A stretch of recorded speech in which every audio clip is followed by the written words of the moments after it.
and lesson 3 is whole grains. And I really like this one because it took me a while to kind of figure out like different stuff I could have other than, just the regular grains. Because I've been trying to find out more about millet. That's on, there's a recipe here. On yours, do you have a recipe that talks about getting organized? Yours might be a little bit different. I know it's different, as a matter of fact. Let me see.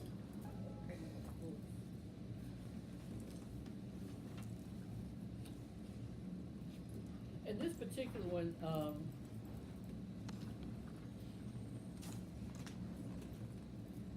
talks about using a millet, which is, I used to mistake it for corn when I was seeing on stuff. And I would be afraid that it was corn in it, but it was really this grain called millet.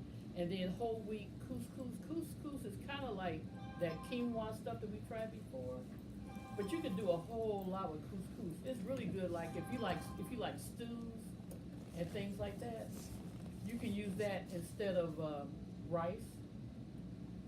Especially if you get the whole wheat one that's a whole grain, so you don't have as much issues to deal with around things like starch. So things like couscous, quinoa, we've already tried that here. And it looks like this one particular recipe, let me see what they're doing with this.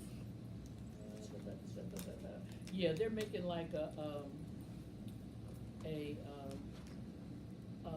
a base that you can put like a stew on. And they have bell pepper, curry powder, garlic cloves. They're using carrots, ginger root, zucchini, chickpeas. But see, I put all that stuff together. Because especially cabbage and carrots, you know how we do the thing with the bell pepper, the onion, and the carrots.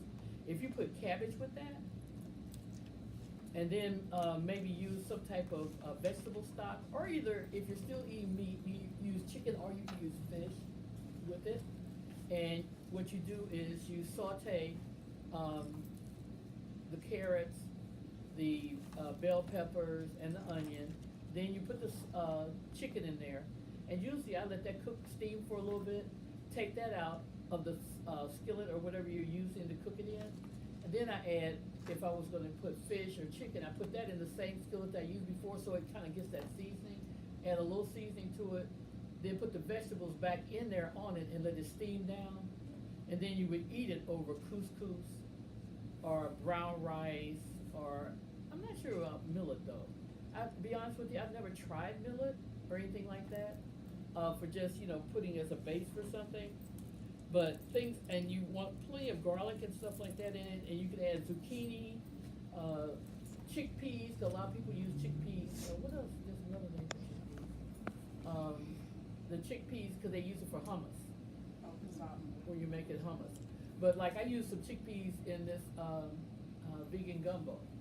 Because when you don't have, like the seafood and stuff, the recipe that I found online, it was really good. I mean, it had to really work for me, for it to have enough flavor, because you don't have like, you have vegetables like the celery, the onion, there's no carrots like I had usually get before. But I started off when I was making the gumbo by putting celery and onion and bell peppers and sauteed that. And instead of meat in the gumbo, I used a vegan Italian sausage. Now that's some ugly looking stuff when you see it in the package. I'm not gonna lie to you. It is not appealing to me because it's kind of like a weird grayish color.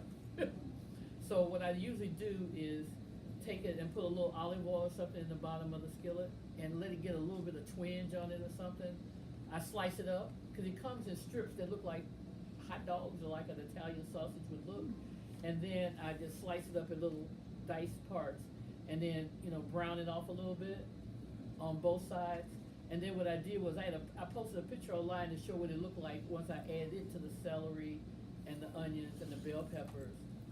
And at that point I put in bay leaves, I put in like thyme, and all those ingredients are there in the when I posted that recipe. But the process that they have for cooking it, to me, it didn't work as well. I have to always start off with those base vegetables and stuff, and cooking stuff in sections. Because even when I browned the sausage, I did that separate, and then combined the two together. And to me, the flavors started to pick up better than, because they'll say just chop up this and add this there. No, and it would be done in 55 minutes. No, it would not be done. To me, because usually when people cook gumbo, they cook it the day before. Because I had planned to cook this the day before, but I was so busy doing paperwork, I didn't get a chance to get to it. So I had to get to the house this evening and really try to make sure I had at least 2 or 3 hours so I could spend on it. I ended up using some of the green spice from the Spice Diva. I've added some of that to it. And I put dried thyme in there, garlic powder, not very much salt, just a little bit of salt, because I was concerned about salt taking over, since there was no meat protein or anything to balance it out. And then when I started making that roux, I made that separate and put it in right before I poured in some broth. And I used miso broth. Miso is a fermented bean. It's like a paste, but now you can buy miso broth so you can make soup. So I had bought some of the broth and used that and put it, and then started letting it cook down with the okra. I used cans of fire roasted tomatoes in it, and I put chickpeas and red beans. Yeah, that was it. Because I was trying to come up with stuff that, because since I need to try to make it be rich. This is the miso. And it comes in those cartons, just like, when you buy the other broths. I bought some of the other, like I used now this time instead of using the dried red beans, I went ahead and got the small red beans in the can, and I rinsed them off before I put them in there. But normally, if I were making gumbo, any other time, I probably would cook the whole thing together in the crock pot after I had sauteed the onions and the celery and the green peppers and stuff, so that those tastes can really go through there. I also, let me see. What is the next page on you all? The first page on yours. I wish they had made them where they matched, but that's kind of weird. What page is it? For lessons 3 on grains. What's the first thing on you all? What are whole grains? Okay, what are whole grains? Okay. 36. And see, on mine, it doesn't have that. And that's one of the things they ask you, can you, mine says something totally great. Okay, so why doesn't somebody read what you all says about, what are whole grains? All grains start life as whole grains. When grains grow in the field, they have 3 edible parts. The outer bran layer, which provides antioxidants, B vitamins, and minerals. 2, the germ, plant seed, high in B vitamins, vitamin E, antioxidant, and essential fats and protein. And 3, the endosperm, the starchy middle, left after refining, mostly protein and carbohydrates. If the bran and germ, the healthiest parts are removed, the grain is said to be refined. Refined grains are missing about 2/3 of the essential nutrients. Whole grains are much better for our bodies. They retain all of the nutrition and fiber, which have many health benefits and keep us feeling full and energized long after eating. Whole grains include wheat, corn, rice, oats, barley, quinoa, sorghum, and rye, when they contain all 3 of the original parts. On the, and that's interesting about the corn, because, there's a lot of, discussion about, is corn really good for human beings? Because the corn we have now is different than, what was traditionally grown, like in the South, in, like Mexico and places like that, where they had maize. And a lot of this corn is genetically modified. So, our stomachs really can't digest it, and so with me having an allergy to it, I don't have to worry about it as much, but for those who do eat corn, you know, we're trying to get something that's of quality, to really eat, so, that's something, you know, you might explore, you know, how much of it is good for you, or if you're gonna use it, are you gonna use it where it's already been made into like a grain, like for cornmeal, or a polenta, and something like that, versus just, you know, eating the regular corn, although I truly do miss I love roasted corn. I love With butter and roasted garlic. corn, but I really don't digest it. Mm-hmm, I don't eat corn, not like that. yeah, cause it's really rough on the digestive system, a lot of people, especially if they have any type of The way intestinal it problem. goes out, I don't digest it at all, but I love roasted corn. Cause I had this recipe, and I think I overdid my allergy on that, where you melted butter and apricot preserves together with a little bit of garlic, brush it on the corn, put it back in the, you know, the husk, pull the husk back up, and then roast it. I wore that out one summer. And you Next have thing an you, allergy. but I had the allergy already, but nothing was happening, so I just kept on eating. Until I was sitting up in the middle of the bed in Minnesota, eating some taco chips or something other, girl, it was like in the cartoon, boom, boom, the lips swole up and everything, had to drive myself to the emergency room, so that kinda, okay, show and tell, I'm hard-headed. Somebody wanna, take up from there for identifying whole grains? Identifying whole grains. Today, many of the grains found in grocery stores are refined. The good news is that most of the grains that we eat and love today can be found in their whole grain form, easily and affordably. Here's how. 1. Look for these ingredients. When buying single grains, breads, pasta, crackers, or other grain products, check the ingredient list for some of the whole grains listed below. In grains like rice, wheat, corn, and rye, which are usually sold refined, look also for the word whole. Brown rice, buckwheat, whole barley, amaranth, sorghum, whole rye, millet, whole wheat, teff, kemet, is that right? Oats, wild rice, whole corn, and quinoa. Now, a lot of these things, you can find in Whole Foods in the bulk section. And if you don't find them there, sometimes you can find them in products like this. How many of you all eat falafel, or have ever had falafel? What is it? It has a consistency like if you were cooking like hot water cornbread. Because you make up, this comes already with the seasonings and everything in it. It's a Middle Eastern product, and it's like again, it's like hot water cornbread. Or a taco. Yeah, it has Like that. a soft So it looks taco. like Yeah. this. Like a soft taco, you dip it in your stew or your soup. Yep. You find it in a lot of Ethiopian restaurants. And it's so That's very safe. good. What's it taste Never eaten You that. taste garlic in it. You taste the spices, but Cumin, I think you taste in it. There's a lot of Middle Eastern spices, so and you can sometimes find stuff that's bulk in bulk, and I think even they have falafel in bulk. I think I've seen it in places. But you can find things like that that you can substitute, you know, for cornbread. Because I have to, you know, I've had to get real creative, you know. Because with greens, sometimes I want something to go along with them. So falafel and collard greens. So look for the whole grain stamp, and that's important too. Although, you know, again, the federal government has gotten so loosey-goosey with stuff. You know, you almost have to rely on who it is you buying stuff from. You know, like Golden Grocery, they have really good integrity. They've been around for a long time. Whole Foods, they do a pretty good job. And their prices, you know, have come down now since, who is it, Amazon that owns them? Their prices have come down quite a bit, and they try to do a better job in some places.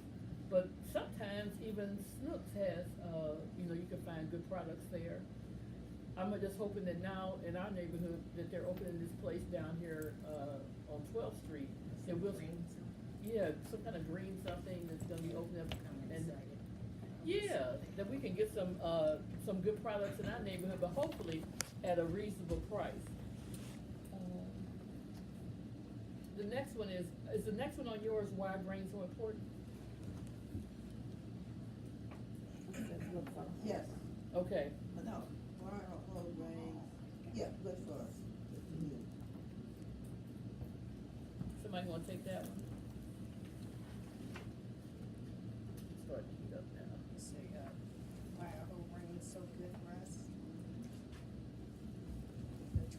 include the 2020 dietary guideline for American grandparents, choosing more whole grains like brown rice, millet, and teff, instead of the refined grains like white rice or white bread. Eating whole grain, excuse me, gives your body extra vitamins, mineral, fiber, and other disease-fighting nutrients, all of which the essentials to good health. Adding whole grains to your diet can specifically lower your risk of I'm sorry, chronic diseases and conditions such as strokes, diabetes, inflammatory diseases, heart diseases, high blood pressure, some cancers. And I know for me, one of the reasons that this program became important to me because I don't want to be diabetic anymore. I mean, not that I wanted to be at any time, but you know, it kind of just like it came about because I really wasn't watching what I was eating, and I was just kind of going willy nilly like I was still 20, and the weight would just go away. So that became important to me to start looking at eating more whole grains. When Annie gets here, I asked her if she could make us a pot of rice. So tonight, hopefully, one pot of white rice won't kill us. But I try not to eat as much rice as I was anymore because I do like eating Chinese food, and to really curtail that. Because what I found is, for me, with my system, if I eat too much starch or sugar in one day, I don't have to wait to have a response to it. It's a matter of hours. Because of the way my system is processing starches and sugar now, if I have too much starch or get too much sugar in my system, that's when I start having the tingly feeling in my toes and in my fingers. And I just start to have this really uncomfortable feeling. And I know that it's because I've had too much in my system. And so now that lets me know, okay, what I thought was okay, it's not okay. I've got to even cut back even more than I was cutting back before. And that includes even my fruits. Because last night I was just like really hungry. I said, oh, there's some blackberries in there. I'm not gonna put sugar or anything on them. Let me just eat some of those blackberries. Did not work. It was like, oh, so you're gonna do blackberries late at night? Let me show you how this really works. I mean, I was on fire after about an hour or so. I was like, oh my goodness. Okay. Some natural sugars and some. Yeah, you can't do that either. I mean, and so my body is telling me, okay, you got to make major changes.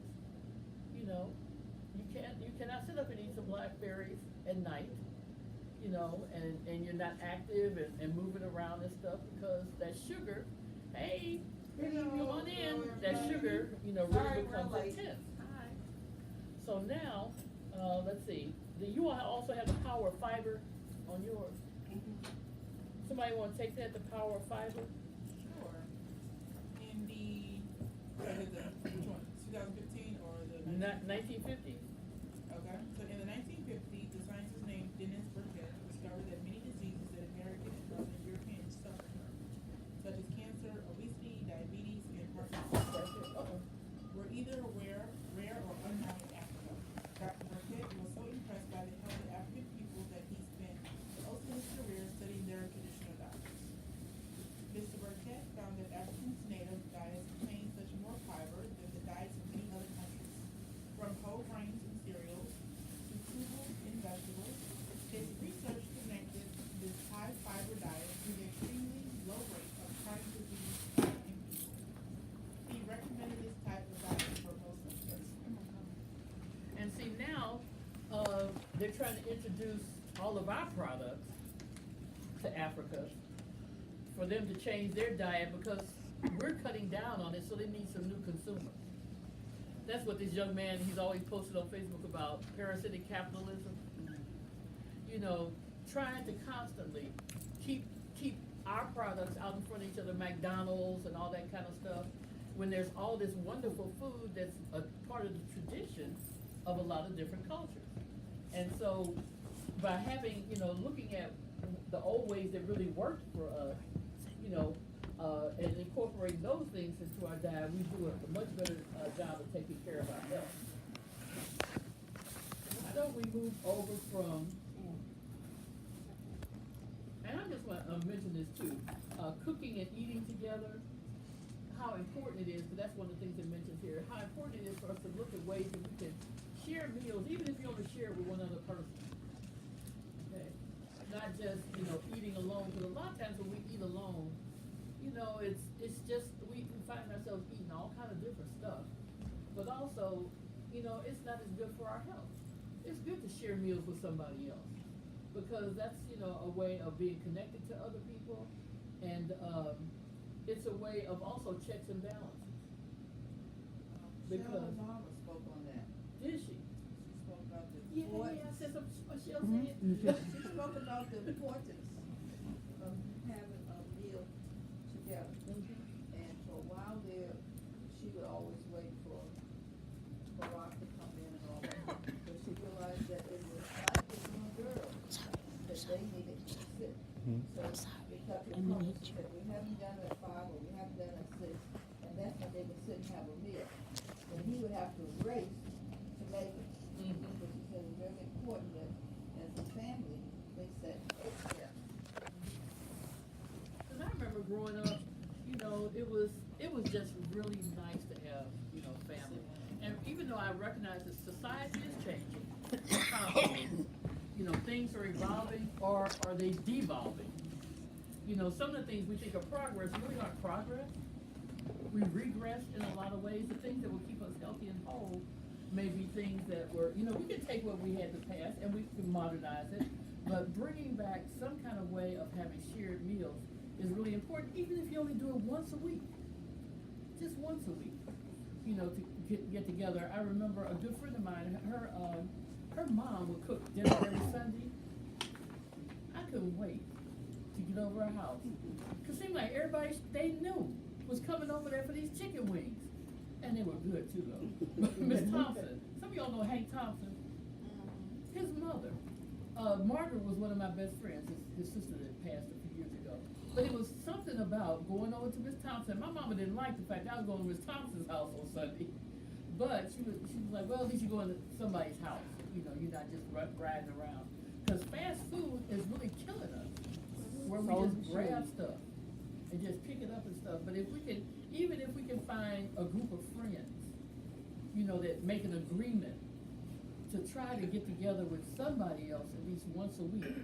And, you know, because when we first started the Wise Women, because have a meal, yep, every week we have a meal. The idea is, if nothing else, we can sit down and, you know, talk and, you know, share and, you know, and you don't eat as fast when you're with other people, you know, because you know, you're savoring the conversation and savoring the time together. Let's go to lesson 4, because I wanted to talk real quick about beans and rice.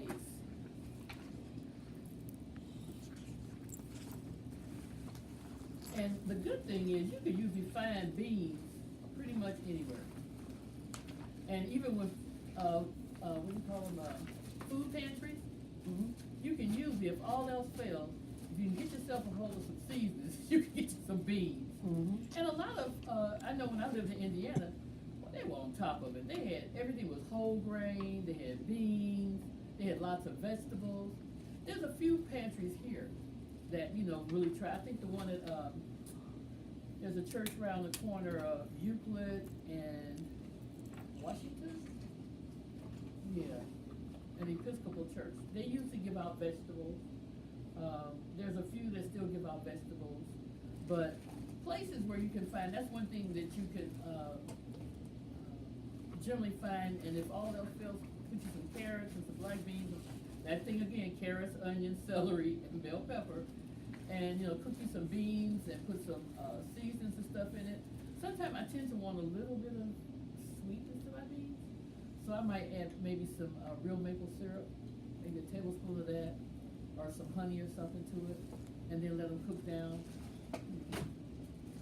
And I brought in, you know, just some samples of beans, and that you can find long grain, wild rice, brown rice, quinoa. Cause now Aldi, you can really find a good selection of stuff.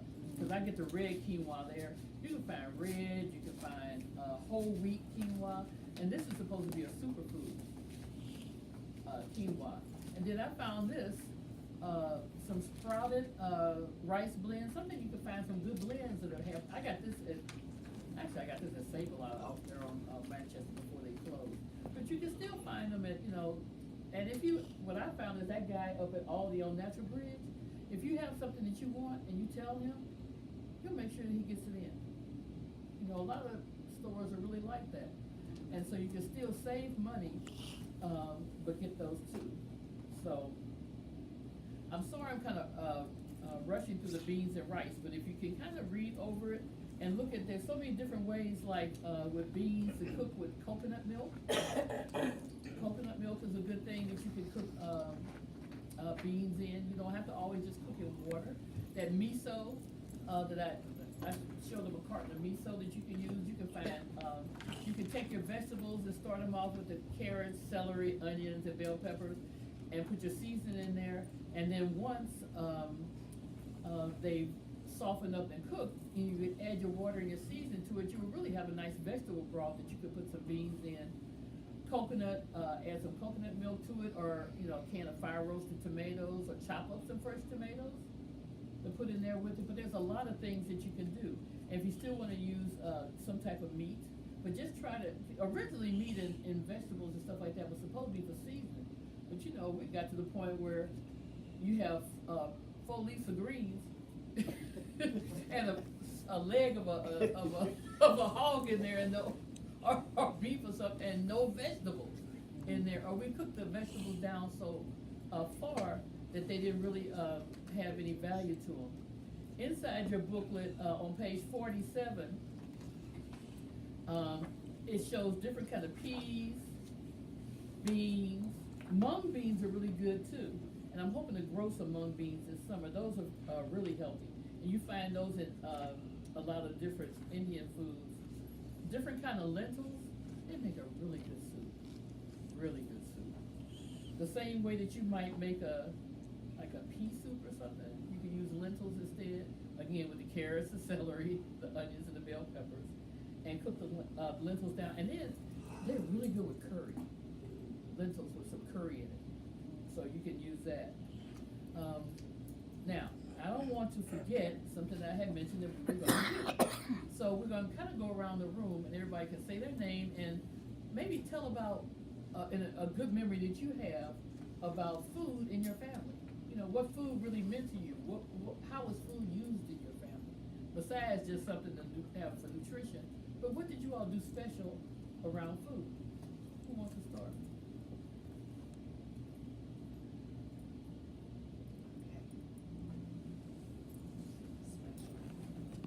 My name is Paulette. Special. Well, as we just talking, the only thing I can come up with right now is, like you say, family got together, talked, you sit down and you all ate at the same time, you had conversation, knew what was going on with another family member, like a brother, sister, a mother. And that was enjoyable. And you did that once a day, so.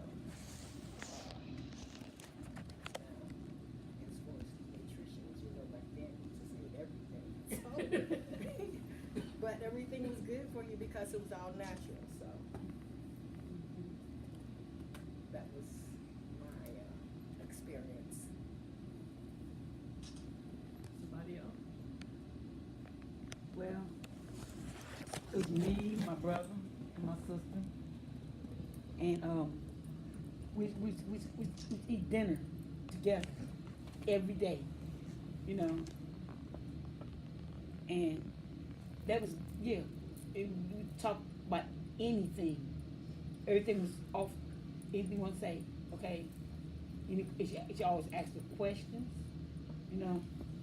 ask every day. How was your day? How was your day? Mm-hmm. what upset you today, what made you happy, what made you good, you know. We talk, families talk. They don't talk at all, period now, okay? They just don't. You know tell you what's on your mind. You know, ask you, people don't even ask their kids now. What you learn in school today? They be like, huh? Nothing. Not nothing, but nothing. You know, I mean, seriously, they don't talk. The family, they don't talk. They be on their phones. They be on their phone, trying to do their homework. How can you focus on two different things? You know. That's So it's a way for people to get together and really find out. Mm-hmm. What's your name? Carmen. Hey, Carmen. Hi, I'm Carmen. I'm Carmen. I'm sorry. I start talking already. I know. I do talk a lot. I do. You know. We do too. Okay. Somebody else? When I was growing up, we ate every meal Mhm. together all the time. My dad might not have been able to join us some evenings because of his activities, but and then every Sunday with my first husband, every Sunday with his family. Mhm. So that was important. And then with my daughter, we did it. Now I have to peel my grandchildren to come eat with us, but you know it's important, and they do like it once we get them at the table and everything. But I really enjoyed that. I really did. I look forward to it. I miss it too. Mhm. You know. There were a lot of us. And so there's no such thing as I don't like that. I don't want it. You had no choice. Matter of fact, we were hoping that someone didn't like something. Mhm. Right. You know, like, I want it. I called it. So, you know, whatever was prepared, you either ate or you didn't. Thank And if you weren't gonna eat it, somebody there, and you couldn't change your mind and come back later and say, I think I want it now. It was gone. Yep. Oh, well. It was gone. Mhm. And, you know, it's a hard process sometimes for my grandkids, you know. So it's like, Grandma, you gonna say, no, this is what I cooked for dinner. I don't like that. That's okay. Because You don't have to eat. Because when back then, you couldn't say what you ain't gonna eat. Okay, you could not. There was a rule. No. Or you be hungry. Can't get no peanut butter sandwich and sit down. No. That's what I'm cooking. Or you won't eat. You're missing meals. And I fussed at my grandson this past week because he made his son sit down and eat. And I said, leave the boy alone. Grandma, no. That's not how you did me.